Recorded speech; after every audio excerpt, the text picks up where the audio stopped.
Breve estudo aqui em nossa reunião. Vamos orar. Deus, Senhor nosso, nós estamos agradecidos mais uma vez por mais essa oportunidade de aqui estarmos para buscarmos um pouco mais de desenvolvimento de nosso intelecto, bem como assim de nosso senso moral. Auxiliai-nos, ó força criadora, para que nós venhamos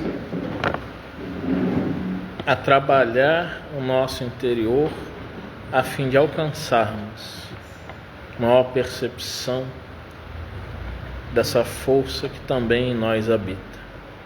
Assim seja. Então, hoje nós vamos estudar a segunda parte do tema irresponsabilidade, no livro As Dores da Alma, do Espírito Hamed, na psicografia do médium Francisco do Espírito Santo Neto, para os íntimos Kiko. Irresponsabilidade, Vamos ler os 3 primeiros parágrafos, falarmos, e comentando. Nosso modo de pensar atrai nossas experiências, pois pensar é um contínuo ato de escolher. Evitar não pensar é também uma escolha. Portanto, somos nós que fabricamos as fibras que confeccionarão a textura da nossa existência. Quando selecionamos um determinado comportamento, cujo resultado é possível prever, estamos também escolhendo esse mesmo resultado e, obviamente, devemos aceitar a responsabilidade de tal forma. Somos responsáveis pela maneira como nos relacionamos com as pessoas, isto é, cônjuges, filhos, parentes, amigos e conhecidos, porque certamente ninguém nos obriga a agir desta ou daquela forma, mas se assim acontecer, é porque nós mesmos cedemos diante da exigência dos outros. Semana passada nós estávamos falando, ao fim do estudo, com relação à filosofia existencialista, as questões da escolha, das responsabilidades que são nossas. Nós aqui respondemos pelos nossos atos, e os nossos atos, eles são escolhidos, muitas vezes são pensados, e aqueles não pensados, segundo os estudos da psicanálise, por exemplo, eles são inconscientes, mas eles não deixam de ser escolhidos, porque são os nossos desejos se manifestando numa forma em que nós ficamos a pensar: por que eu agi assim? Mas quando nós adentramos profundamente em nós mesmos, nós vamos começar a perceber que agimos e a situação teve sim uma causa, teve uma motivação oculta a nós em primeiro momento, mas ela estava lá. E o psicanalista Jacques Lacan, quando o Hamed fala sobre a questão de que nós às vezes cedemos diante das exigências dos outros, o Lacan falou uma frase. Ele era muito enigmático com as frases dele. A obra dele é a linguagem um tanto quanto rebuscada, enigmática. Eu acho que ele fazia isso para provocar. Mas a gente vai estudando e vai percebendo. E aqui ele pode unir a fala do Lacan junto com o que o Hamed fala. O Lacan dizia: não cedas de teu desejo. O que isso quer dizer? No primeiro momento, não ceder ao desejo, a gente pensa o quê? Não ceder do teu desejo, Quer dizer, do nosso desejo. Eu não vou ceder, eu vou cumprir, eu vou realizar. E o filósofo e psicanalista Mário Fleig, em uma entrevista, no primeiro congresso de colóquio de psicanálise e linguagem em São Paulo, ele colocou o seguinte: que essa frase, essa afirmação de Lacan, não ceda de teu desejo, segundo ele, significa não abrir mão daquilo que se anuncia na fala que endereçamos ao outro. Ou seja, sustentarmos o que falamos com voz própria, sustentarmos os nossos desejos, o nosso querer, a nossa vontade, a nossa personalidade, o eu que somos, e não ficarmos apenas realizando aquilo que outros querem que nós façamos, outros querem que nós sejamos, mas nós não devemos ser o que outros querem. E esses outros não vamos nos referir somente a pessoas, também devemos pensar num coletivo, numa sociedade, né? Todos têm, todos fazem, todos assim agem. Porque todos fazem, porque todos agem, porque todos assim agem, eu também vou fazer? Qual é o meu desejo? Aqui cabe lembrar, né, do boêmio Nelson Rodrigues, quando ele falava, né, dentro desse contexto, quando ele dizia que a unanimidade é burra, né? Nem sempre a maioria tem razão, né? Nós ficamos muito com esse jargão, né? É a maioria que está dizendo, é a maioria que está falando, e a gente coloca que a maioria está certa. Aí vamos pensar na Alemanha nazista. Uma maioria alemã estava a favor daquele governo. Eles estavam certos? Fica a pergunta. Então nós temos que ter essa voz, e essa voz vai ser dita fazendo com que nós também venhamos a colocar os nossos conflitos para fora, né?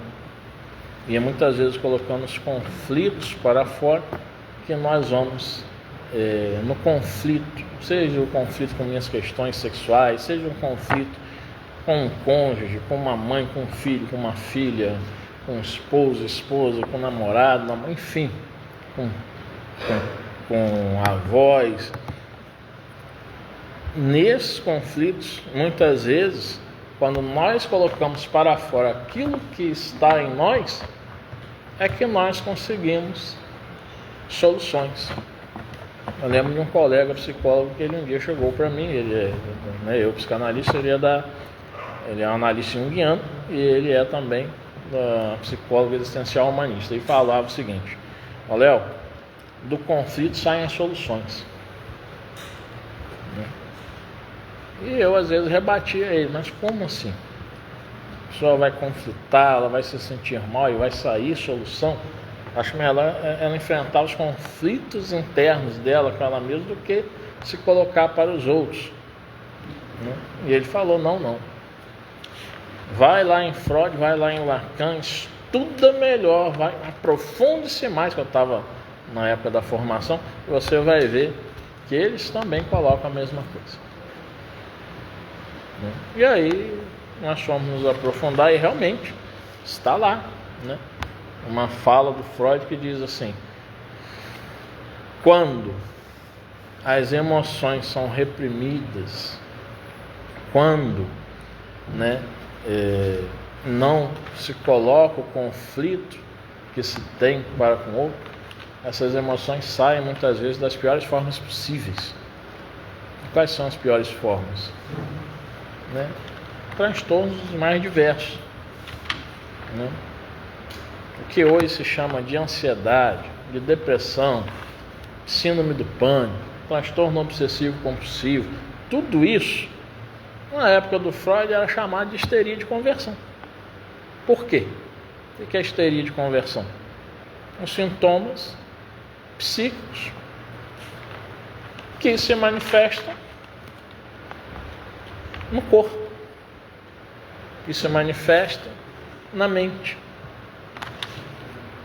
E nós vemos hoje aí uma pandemia, é mundial isso, uma histeria de conversão.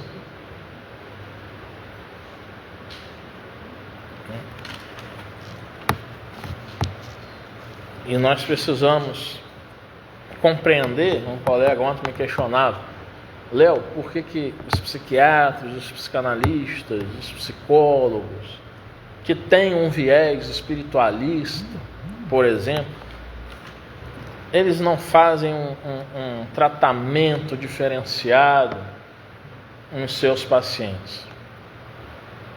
Eu coloquei, primeiro, que eles não podem entrar com as questões religiosas, que é antiético. Segundo, que aqui no Brasil, né, o Carlos Bernardo Loureiro, um pesquisador espírita que eu admiro muito, né, como vocês sabem, ele falava na década de 90 o seguinte: eu só falo aí que o Brasil é país emergente, não é terceiro mundo. País emergente é conversa fiada para a gente ficar felizinho. É terceiro mundo, infelizmente. Lá nos Estados Unidos, desde 1970, quando Abraham Maslow, né, junto com Stanislav Grof, Gurdjieff e outros, Aldous Huxley, eles deram pontapé inicial na psicologia transpessoal. Lá nos Estados Unidos, a psicologia transpessoal é reconhecida. Aqui no Brasil não é não.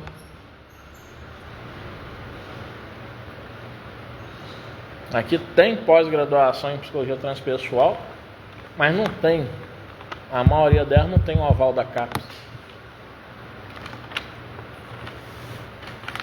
E a psicologia transpessoal vai falar sobre o quê?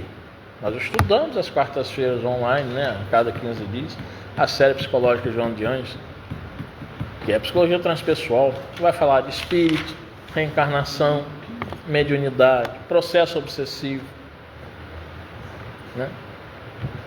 Vai se estar falando sobre isso,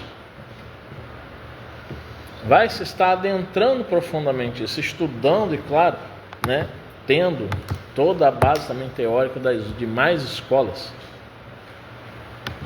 E aí, como que né, dentro do campo da psicologia no Brasil não se tendo isso, como se trabalhar essas questões, né? Fica difícil, mas há aqueles que fazem sim esse tipo de trabalho, né? Como os psicoterapeutas reencarnacionistas, como analistas transpessoais, que eu também sou, como psicólogos transpessoais, que mesmo às vezes não sendo aceitos, usam dessa abordagem, né? E a gente vai trabalhando, mas não vai falar para a pessoa assim: ó, seu problema é questão obsessiva, mediúnica, você tem que frequentar um centro espírita. Não é isso. Não é isso não. É buscar fazer com que a pessoa cada vez mais se compreenda, se entenda, perceba, por exemplo, né, que determinados tipos de sentimentos, de desejos, de emoções, ela em se autoconhecendo, ela vai perceber que aquilo vem de fora, que aquilo não é dela, né? Que a outra, né, mente invisível promovendo, né, pensamentos estranhos, sensações estranhas, né? E também que pode ser da própria pessoa, né?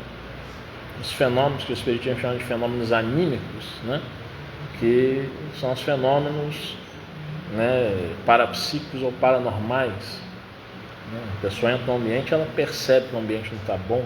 A pessoa se aproxima de alguém, percebe que a pessoa está carregada, está pesada, não está bem.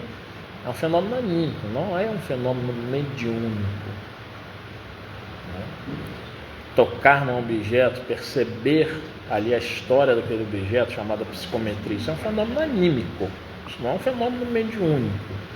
Eu sempre insisto, infelizmente no Brasil os espíritas não estudam animismo no sentido da conceituação e definição espírita, força da própria mente do médium, né? Quando nós aqui estamos nas reuniões de desobsessão, eu, a Flávia, a Cássio, o Marcos, a Juliana, que a gente se desdobra, que a gente tem a clarividência, que a gente consegue ver o que está, né, de repente, de imóveis dentro de uma casa, da estrutura de uma casa, que depois nós vamos buscar perguntar àquelas pessoas se a gente tem contato ou pessoas conhecidas. Se a pessoa tiver, por exemplo, na reunião, nós perguntamos na hora e há confirmação, né? Um dia aconteceu comigo eu estar na reunião de obsessão e ter uma das membros da reunião, e ela colocou o nome de uma pessoa, né? E ela conhecia a pessoa. Eu comecei a ver, né? Era um portão assim, tal tamanho, estrutura X, dentro da casa tem isso, tá assim. Começa a perguntar, falei, você confirma? Confirmo. Exatamente. Eu nunca vi. Mas dentro do Espiritismo nós temos que ter a postura de pesquisa de estudioso. Eu vi porque eu fui lá, desdobrado, saí do corpo e me vi lá, ou eu consegui captar da mente da pessoa que estava à mesa, que conheci. Essa pergunta a gente tem que se fazer. Como saber diferenciar? Aí eu coloquei para a pessoa depois, em particular, perguntei assim, na hora que foi citado o nome, você trouxe, com certeza você se concentrou também, eu posso captar o seu pensamento.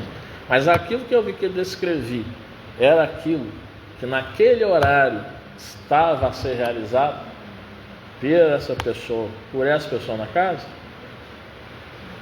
Aí ela falou, não, então aí já me disse que provavelmente eu não captei do seu pensamento somente. Posso ter captado, mas devo realmente ter ido lá. E assim, outros médios, como Marcos, Flávio, Cássio, também têm esses mesmos fenômenos, ocorrem. Esse foi um fenômeno mediúnico? Não, é um fenômeno anímico, uma visão à distância, ou em parapsicologia, uma percepção remota, ou clarividência. Então, voltando, para um profissional na área das ciências psicológicas trabalhar essas questões, primeiro precisa conhecer, precisa aprofundar, e conhecer ele precisa ter a mente aberta para questionar, né? Até que ponto isso pode ser fruto daquela mente, ou aquela mente está realmente percebendo coisas para além, né, dela. Transpessoal além da pessoa, questões sociais, questões culturais, questões espirituais. O que no setor espiritual essa pessoa está vivenciando? Primeiro o profissional tem que conhecer, depois vai buscar pesquisar, investigar o fenômeno, que a pessoa possa relatar, né? Até que venha a orientar, né, a pessoa a como agir. E aí cabe orientação nesses casos mesmo, porque o profissional é que vai conhecer, ele vai ser um psicólogo, um analista, mas ele não vai deixar de estar ali também doutrinando uma pessoa com percepção extrasensorial. Agora, também vai se perceber que determinados fenômenos não são percepções extrasensoriais nem mediúnicos, são fenômenos puramente psicológicos, né? E vai ter as bases que vai ter estudado isso aí já. E é preciso colocar o que representa para a pessoa o que é o espiritual ali. O que ela tem por sagrado, o que dentro da cultura dela ela questiona, como que ela enxerga esse chamado mundo invisível, né? O que isso traz de símbolos e representações para aquela pessoa. E às vezes aquilo pode trazer representações que não sejam representações espirituais em si mesmas. Um artigo que eu escrevi, enquanto psicanalista, ali não está o Leonardo dirigente espírita, não. É um artigo estritamente na psicanálise, um caso de negação pelo vegetarianismo, onde um paciente ele estava tendo conflitos em suas relações as mais diversas, e os conflitos com seu pai. E o pai, que era muito ligado à religião católica, não era aquele de frequentar, mas todo domingo ia à missa e tal, O filho começou, quando entendeu, na sua adolescência, que segundo o dogma da Igreja Católica, a hóstia é o corpo, sangue, alma e divindade do corpo de Cristo, E ele estava estudando, esse jovem paciente estava estudando Mikhail Bakunin, um anarquista, e o Bakunin fala na obra que aquela comunhão eucarística que a Igreja Católica fala nada mais é do que um canibalismo sofisticado, bem estruturado. E aí o que acontece? Esse jovem passa a ser vegetariano. Mas por quê? Ele não conflitava com o pai, ele não batia de frente, não batia a boca, ele obedecia. Mas na medida em que ele diz, eu não como mais carne de nenhum animal, ele está dizendo, eu não como mais a carne que o Senhor na missa está querendo me obrigar a comer. Ele não ia à missa mais. Ele negava a espiritualidade que o pai estava impondo a ele através do vegetarianismo. Ele não tinha uma convicção vegetariana. Quando em análise, no divã, nós tornamos aquilo que estava no inconsciente dele consciente, ele estava conflitando o pai com aquele gesto, que era a maneira dele falar, ele voltou a ser onívoro, não ficou sendo vegetariano mais. E conseguiu, depois de um tempo, se colocar para o pai e resolver as suas questões. Então, é preciso ter muito cuidado. E aí é preciso realmente se tenha um profissional. Imagina falar isso. Eu gosto muito de um videozinho do Celton Mello, inclusive um ator que eu sou fã, que eu sou fã até porque ele dublou o Daniel San no Karate Kid, que eu sou fã desse filme até hoje. Todo ano eu assisto Karate Kid, ele fica doido. Todo ano eu assisto Karate Kid, todo ano eu assisto. Os 4 filmes. E fora a série agora, Cobra Kai, todo ano. É o quê? Obsessão, não. É muito bom. Quantos ensinamentos. Até o Geraldo Alckmin colocou os ensinamentos do São Miyagi essa semana com um grupo de Karatê. Segunda vez que esse. Então eu estou bem acompanhado. E aí, o Celton Mello fala o seguinte num vídeo dele. Uma pessoa fala assim, está com amigos, está num bar, isso é uma terapia. Ele falou, não, isso não é terapia não, isso é terapêutico. Terapia é outra coisa. E realmente é outra coisa. Imagina falar com um amigo, no caso de um jovem desse como eu citei, como é que o amigo entender isso? Ia ter a escuta qualificada para poder interpretar, para investigar? Não ia ter não. Mas se um amigo for analista, se um amigo for psicólogo, não, é amigo. Eticamente não pode atender. Não vai funcionar o tratamento. Quantas pessoas já me perguntaram, você paga? Eu falei, não posso. Não tem. Bia, não pode, conhece vocês, está dentro do laço de amizade ali, do grupo e tal, não pode. Por que não pode? Não vai funcionar. Como é que nós vamos ser ouvidos? Como que nós vamos escutar? Um ouvido profissional ou ouvido de amigo? Como que a pessoa vai ouvir a gente? Com ouvido de amigo ou ouvido de paciente? Depois pode vir acusações. Está querendo me controlar. sabendo tudo da minha vida. Por isso que é preciso manter um distanciamento. Bom, voltando aqui, a gente encerrando, né? Na questão 830 do Livro dos Espíritos, o Hamed vai colocar aqui, vai dizer assim, no 6º parágrafo: pode o homem, pela sua vontade e por seus atos, fazer que não se deem acontecimentos que deveriam verificar-se reciprocamente? Pode-o, se essa aparente mudança na ordem dos fatos tiver cabimento na sequência da vida que ele escolheu. Então, aqui novamente, a questão das escolhas, da responsabilidade pessoal. Quando na Bíblia se fala assim, os filhos, alguns falam, né, os filhos pagarão pela iniquidade de seus pais. Não. A partir do capítulo 28 do profeta Ezequiel no Antigo Testamento, vocês poderão ler lá.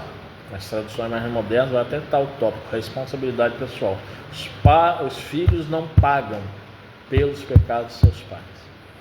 E a tradução mais correta que eu, enquanto teólogo, conhecedor do idioma hebraico, grego, também do latim, não para falar, mas para ler, em Êxodo 20, quando se fala em muitas traduções, né? E o Senhor castigará a iniquidade dos pais nos filhos. A tradução mais correta não é castigará. A tradução mais correta é: o Senhor, em sua misericórdia, visitará a iniquidade dos pais nos filhos. Como? É a lei da reencarnação.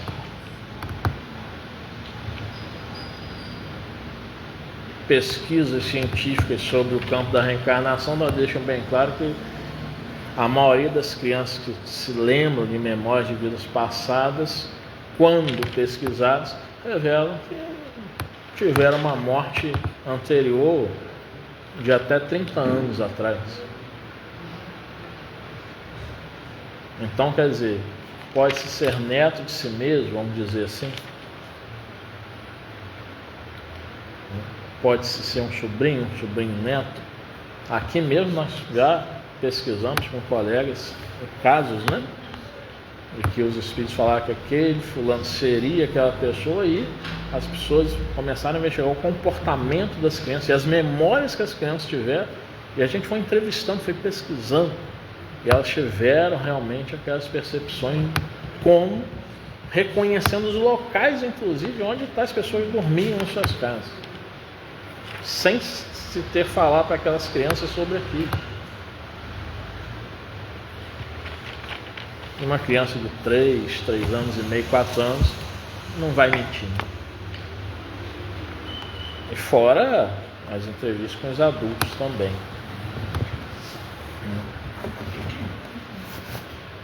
E nós precisamos, né, com a questão da responsabilidade pessoal, dessa escolha que cabe a nós, né, percebermos o seguinte: nós temos que nos responsabilizar por nossas escolhas. O Hamed fala uma coisa muito interessante: o indivíduo que não aceita a responsabilidade por seus atos, está no parágrafo 8º, e constantemente cria álibis e recorre a dissimulações culpando os outros, é denominado imaturo, psicologicamente não amadureceu. Culpa outras pessoas, culpa a mãe, culpa pai. Tem gente que transfere a culpa a Deus, não tem ninguém para culpar. Se o pai não é responsável, a mãe não é, vó não é, tia não é, governo não é, então Deus é. Alguém tem que ser, mas a pessoa nunca se coloca na responsabilidade. Isso é imaturidade. Isso é o ego imaturo. Não sabe fazer a construção da felicidade. Ele vai dizer também assim: o homem adulto se caracteriza pelo fato de que ele próprio delimita seu código de conduta moral, já alcançou um certo grau de independência interior e faz seus julgamentos baseados em sua autonomia. A pessoa que realmente se responsabiliza pelos seus atos, pelas suas escolhas, ela é autônoma, ela não entra no que o filósofo Immanuel Kant chamava de heteronomia, né? Isto é, ficar ligado aos outros, fazer aquilo que os outros querem que eu faça, né? Isso se provoca relações desequilibradas, relações abusivas em núcleos familiares, na sociedade, com governos, por exemplo, ditatoriais. É uma relação abusiva com homens ou mulheres, ditadores, ditadoras em seus lares. Isso é relação abusiva. A heteronomia, né? Seguir pelo desejo do outro, isso não é interessante, isso é abusivo. A autonomia traz uma relação equilibrada, que é uma relação de respeito, onde uns respeitam o modo dos outros pensar, das pessoas agirem. E aí ele vai lembrar, não poderíamos deixar de colocar, né, para encerrar, o apóstolo Paulo, na Epístola aos Efésios, no capítulo 5, versículo 14, quando diz: desperta tu que dormes, e levanta-te dentre os mortos. Despertar aqui é despertar a consciência, não é apenas despertar no sentido de estou dormindo e agora estou acordado. Eu saí da consciência do sono com sonhos, eu entrei no estado de me perceber no mundo. Não é além disso. Desperta, ó tu que dormes, e levanta-te dentre os mortos. Isto é, alcança um nível de consciência que transcenda o seu eu. Perceba uma consciência transcendente que vai transcender a busca por sensações somente corpóreas. O ser vai começar a buscar o sentido da existência, vai buscar um propósito em sua vida. Eu particularmente digo que a vida tem dois sentidos. Um que já é uma fatalidade divina, que é a evolução, né? Deus criou-nos e deixou que a evolução fosse fazer, né? Pegando desde lá a teoria evolucionista de Charles Darwin, né? Hoje com o neodarwinismo, e nós estamos nos fazendo. Agora, um outro sentido é um sentido, como disse um filósofo ateu, Sartre, no seu discurso Existencialismo é um humanismo. O ser humano está condenado a ser livre. Condenado a ser livre por quê? Porque nós temos que escolher. E isso causa angústia em nós. Então, quando o Sartre fala isso, ele diz que essa liberdade de escolha nos angustia e que nós temos que escolher com responsabilidade, sermos responsáveis pelas consequências de nossas escolhas, traz para nós também um segundo sentido da vida que está em nossas mãos.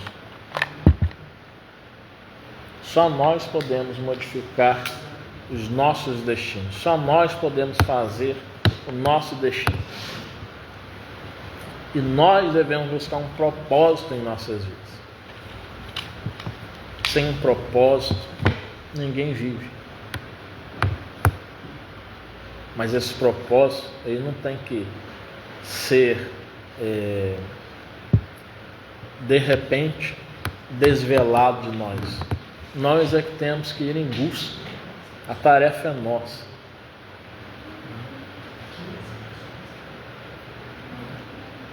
Pessoas desempregadas têm um propósito, conseguir emprego. Pessoas que estão empregadas muitas vezes têm um propósito, serem promovidas dentro do seu emprego. Um professor, uma professora tem um propósito com seus alunos. Aluno, do latim, luno, luz, não, sem luz. Quer dar luz ao aluno. Quer tornar o aluno iluminado, uma iluminada. Então é um propósito muito bonito. No Brasil, muitas vezes não tão gratificante, né? E aí, nós devemos buscar qual é o nosso propósito na vida. Saiam daqui hoje com essa reflexão. Façam esse favor vocês mesmos, a vocês mesmos. Perguntem-se, não respondam a mim, não. Busquem a resposta em vocês mesmos, Qual é o meu propósito na vida? Eu tenho um propósito? Eu já pensei sobre isso? O que eu quero para mim? Ou o que eu já quis e acabei não realizando? Por quê? Há possibilidade de realizar a partir de agora? E não digam que não. Que é o primeiro filósofo no Brasil, considerado o primeiro filósofo mundial, um filósofo existencialista, espiritualista, espírita, assim considerado pela primeira vez, foi o professor José Herculano Pires, que fez a sua tese, O Ser e a Serenidade, fazendo um contraponto a Heidegger e a Sartre, e se doutorou em filosofia aos 55 anos de idade. Porque quando jovem não pôde fazer, não tinha condições de fazer uma faculdade. Quantos senhores e senhoras nós vemos em vídeos aí, né? Com 90 anos, tão bonitinho, formando em medicina, fazendo seus discursos. Mas eles não vão exercer a profissão.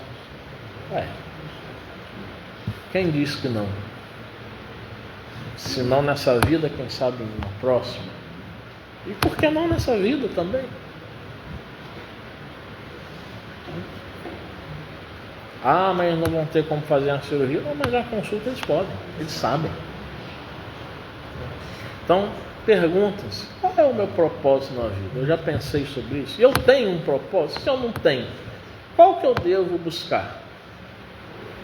Para que a nossa vida tenha realmente sentido e nós possamos dar a ela sabores diversos.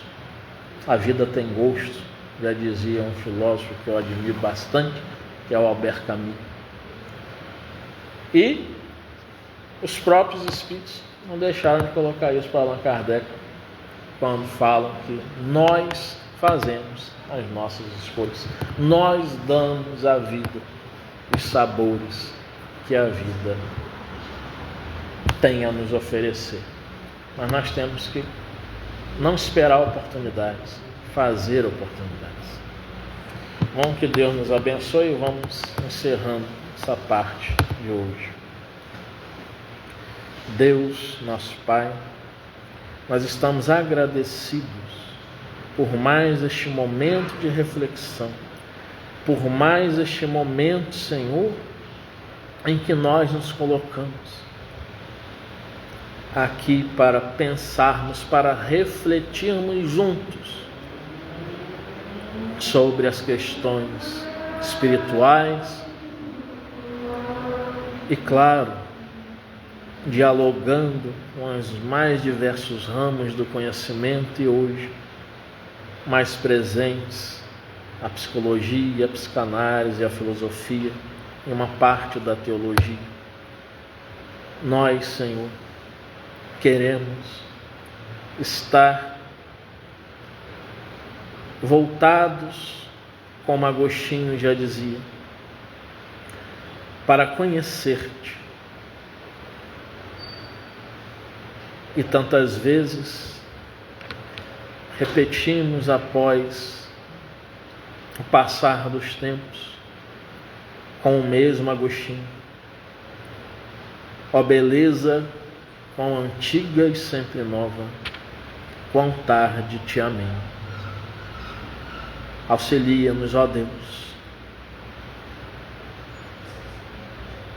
para que não tarde o amar, mover-se,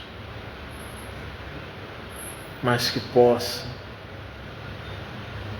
a proximidade contigo estar a se fazer a cada dia em nós. Assim seja.